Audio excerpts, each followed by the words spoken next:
Welcome to Daily Harmony. Today we're going to do a deep dive into a really potent review lesson. Yes, it brings together two core ideas, sort of hits the reset button on them. Exactly. We're looking at review lesson 173 from A Course in Miracles. Which, revisits lessons 155 and 156. Right. Lesson 155 is I will step back and let him lead the way. And then 156 follows with, I walk with God in perfect holiness.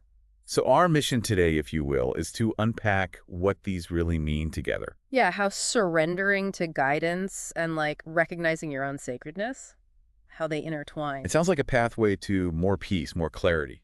Definitely something worth exploring. Absolutely, it shifts things. Okay, so let's start with 155. I will step back and let him lead the way. My first thought is, does that mean just being passive? That's a really common interpretation, but no, not really. It's less about giving up and more about actively releasing the ego's grip. The egos need to control everything. Exactly. You know those times you try to force things, micromanage every little detail? Oh yeah, the stress of feeling like you have to be in charge. Mm-hmm.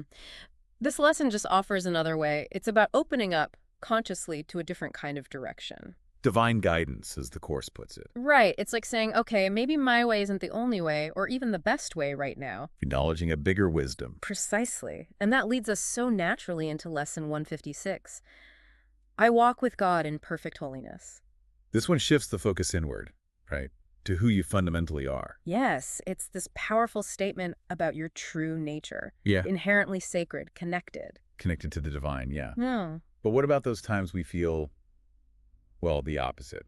Unworthy, disconnected, separate. And we all have those feelings. So how does perfect holiness fit with that reality? That phrase can sound a little intimidating. It can it? But the Course emphasizes it's not something you earn or achieve through effort. Oh, okay. It's more about recognizing something that's already true about you, an intrinsic quality, your fundamental unity with God, beneath all those surface feelings of inadequacy. So it's inherent, always there. Always there. It's about remembering, not becoming. Okay, so here's where review lesson 173 comes in, bringing them together.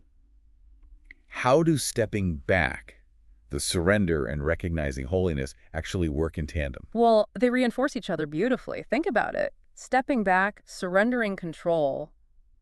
That feels a lot less scary, doesn't it? When you simultaneously recognize that you are inherently wholly connected, safe. Right. If you trust you're fundamentally okay, fundamentally connected, letting go of the reins isn't such a terrifying leap. Exactly. It becomes an act of trust, not weakness. Yeah. Knowing your divine essence makes it easier to release that tight grip on controlling outcomes. You trust you're guided.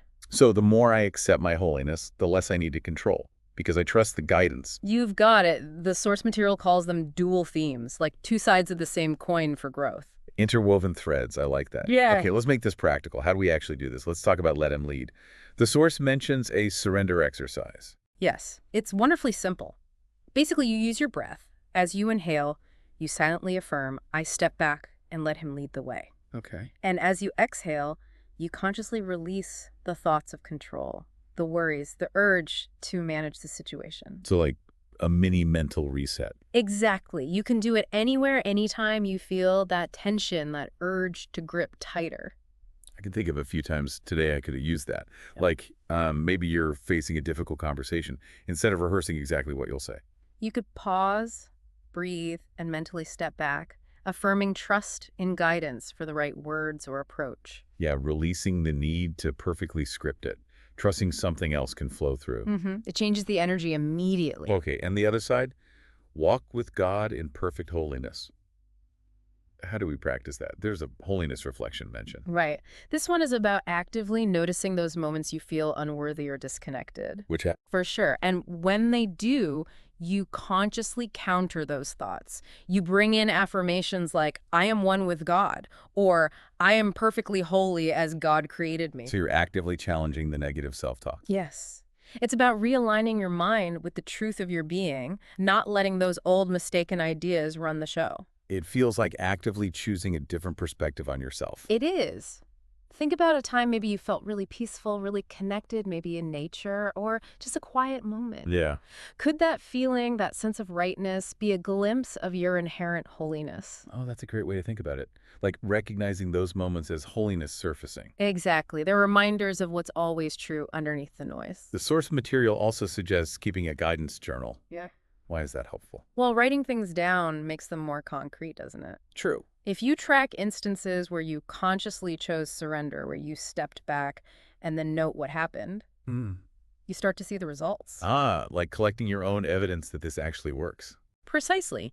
It moves it from a nice idea to your lived reality. You might notice patterns. What kind of patterns? Like noticing maybe when I try to control, things get tense. Yeah, maybe you see control correlates with stress, while surrender leads to unexpected solutions or just more ease. Seeing the benefits firsthand. That builds trust, I imagine. Absolutely. It reinforces the willingness to do it again next time. Now, there's a key reflection question posed in the source, and it's really one for you listening to consider too. Hmm. In what areas of your life do you find it most challenging to step back and allow divine guidance? That's the first part. That really makes you think, doesn't it? Where do I dig my heels in the most? And the second part is key. Yeah. And how can recognizing your inherent holiness help you in those situations? That link again.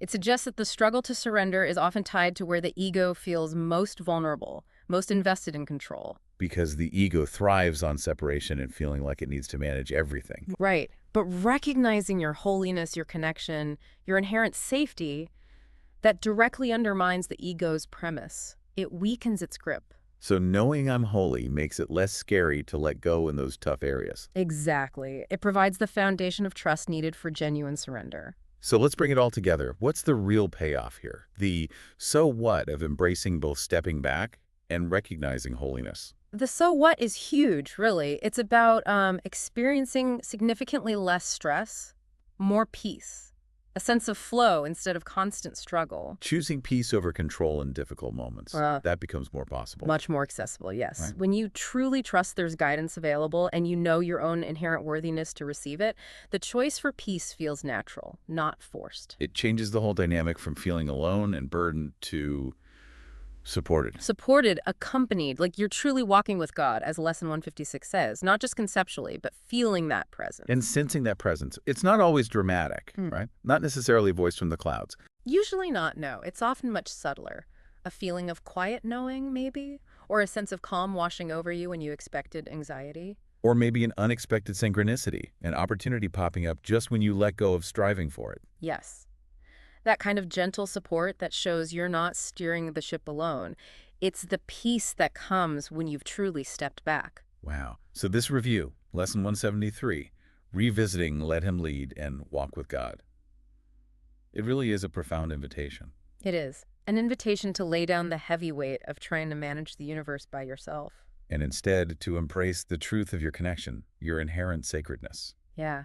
Think about how these ideas, surrender and holiness, could start to intertwine more consciously in your day-to-day life, even small moments. What would it feel like to move through your day with that deep trust, knowing you're guided, knowing you walk in perfect holiness? It's an ongoing exploration, isn't it? Not a one-time fix, but a gradual deepening. And the insights along the way can genuinely reshape your whole experience. Absolutely. Which brings us back to that reflection question.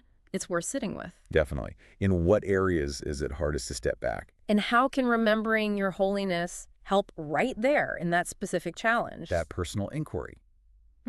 That feels like where the real transformation can spark. It's the application that makes all the difference.